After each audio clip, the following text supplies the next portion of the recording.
السلام علیکم، کیسے ہیں آپ سب؟ امید ہے کہ سب خیریت سے ہوں گے۔ آج ہم بات کرنے جا رہے ہیں کہ وہ حقیقتیں جو شادی کے بعد ہر لڑکی کو فیس کرنی پڑتی ہیں۔ اگر وہ شادی سے پہلے جان لیں تو ذہنی طور پر وہ تیار ہو جاتی ہیں، اور کافی حد تک پہلے جان لینے سے مشکلیں آسان بھی رہتی ہیں اور حل بھی ہو جاتی ہیں، کیونکہ انسان ذہنی طور پر تیار رہتا ہے۔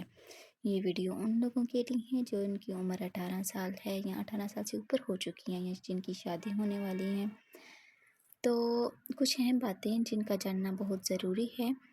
تو سب سے پہلے ہم بات کر لیتے ہیں کہ ہر وہ خواب جو ہم پہلی شادی سے سوچتے ہیں وہ ضروری نہیں ہوتا کہ وہ حقیقت بھی ہو۔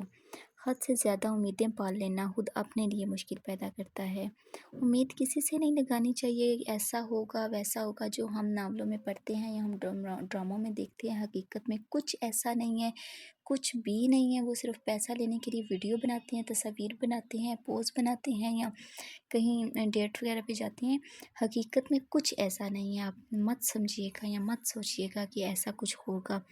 دوسری بات، شادی کے بعد رشتے بدل جاتے ہیں، ماں باپ، بہن بھائی یا کوئی اور رشتے ہمارے وہی رہتے ہیں، لیکن ان کے جڑنے کا انداز مختلف ہو جاتا ہے۔ ہمارا پہلا رویہ اور ہوتا ہے، پہلا ہمارا ساتھ اور ہوتا ہے، بعد میں وہ اور ہو جاتا ہے، ٹھیک ہے۔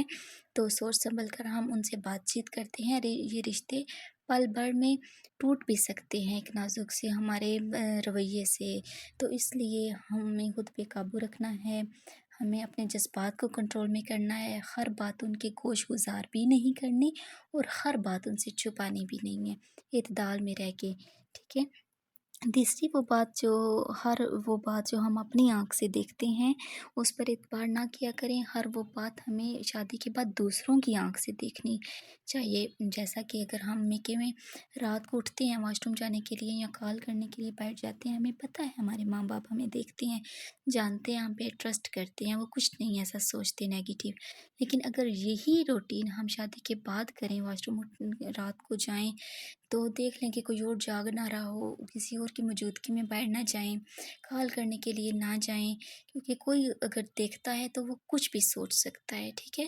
تو اگر ہم اپنی نند کو کال کرتے ہوئے رات کو دیکھتے ہیں یا کہیں جب بھی دیکھیں تو وہ جلدی سے ہسبینڈ کے کانوں میں مت ڈالیں، کیونکہ وہ ہم سے بھی یہ کوسچن کر سکتا ہے کہ اس رات کو تم کیا باہر کر رہی تھی، ٹھیک ہے۔ تو ہم سے زیادہ اعتبار جو ہے نا وہ انہیں اپنے خون کے رشتوں سے ہوتا ہے، ہمارے شوہر کو۔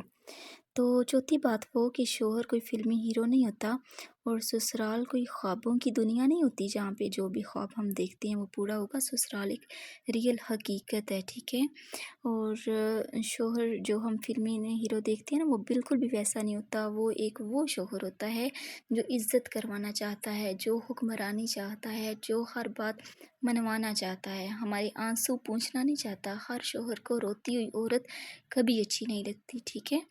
تو معصومیت کا روپ مت ڈالیں کہ ہمیں کوئی لاڈ کرے گا، پیار کرے گا۔ ماں کے سوا کوئی ہستی ہمارا لاڈ نہیں کرتی، ٹھیک ہے۔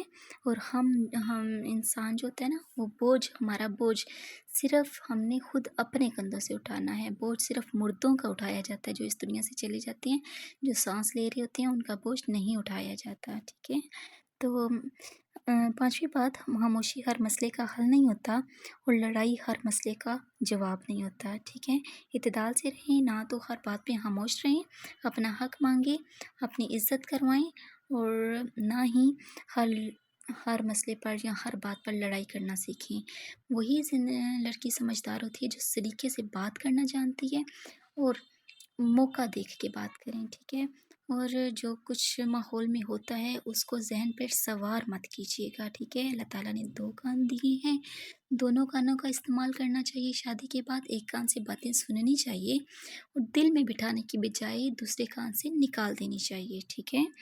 تو خوش رہنے کے لیے خود کو مضبوط بنائیں، اللہ پر بھروسہ رکھیں، حقیقت کو قبول کریں، ٹھیک ہے۔ بعد میں بہت کچھ ایسا ہوتا ہے جو ہم نے خواب دیکھے ہوتے ہیں ویسا نہیں ہوتا، حقیقت کچھ ہوتی ہے۔ جب ہم شادی کے 2 بول بولتے ہیں نا تو اس کا یہ مطلب نہیں ہے کہ ہم نے دوسروں کی صرف خوبیوں کو ہی قبول کیا ہے، نہیں، ہم نے دوسروں کی خامیوں کو بھی قبول کیا ہوتا ہے، اور ان خامیوں کو ہم بدل نہیں سکتے، ان کے ساتھ ایڈجسٹ کرنا سیکھیں، ٹھیک ہے۔ کوئی انسان پرفیکٹ نہیں ہوتا، کچھ بھی پرفیکٹ نہیں ہوتا، صرف اللہ تعالیٰ کی ذات مکمل ہے، اس کے سوا کوئی چیز مکمل نہیں ہے۔ ہر ایک میں خامیاں بھی ہیں، ہر ایک میں کچھ عیب موجود ہیں، اور ان کو ہم نے قبول کرنا ہے، بدلنا نہیں ہے۔ اسی طرح کچھ سسرال میں بھی ایسی چیزیں ہوتی ہیں جو ہمیں ناگوار گزرتی ہیں، ہمیں اچھی نہیں لگتی، تو ایک دم سے منہ پھٹ مت بنے جا کے یہ نہیں وہ نہیں، ایسا کچھ مت کیجیے گا۔ خاموشی کے ساتھ 2 سال خاموشی کے ساتھ گزاریے گا، ان کو جج کریں، ان کو دیکھیں، ٹھیک ہے، 2 سال خاموشی سے دیکھیں۔ جیسے 2 سال کا بچہ خاموشی سے چپ کر کے سب کچھ سیکھتا ہے نا، پھر 2 سال کے بعد بولنا سیکھتا ہے، الفاظ بولتا ہے، جملے نہیں۔ اسی طرح آپ بھی اپنے جذبات کا 2 سال بعد اظہار کرنا شروع کریں۔ نیکسٹ ہم جو بات کریں گے نیکسٹ ٹاپک میں، وہ ہم ٹاپک میں آپ سے شیئر کر دیتی ہوں۔ تو آپ بھی اپنی چوائس کا کوئی بھی ٹاپک کمنٹ میں ضرور بتائیے گا، ہم کس بار بات کریں، آپ کو یہ ویڈیو کیسی لگی یہ کمنٹ ضرور دیجیے گا، اور چینل کو سبسکرائب ضرور کر دیجیے گا تاکہ ہر نئی آنے والی ویڈیو آپ تک جلد از جلد پہنچ سکے۔ ٹھیک ہے، تھینک یو، اللہ حافظ، اپنا خیال رکھیے گا، دعا میں یاد رکھیے گا۔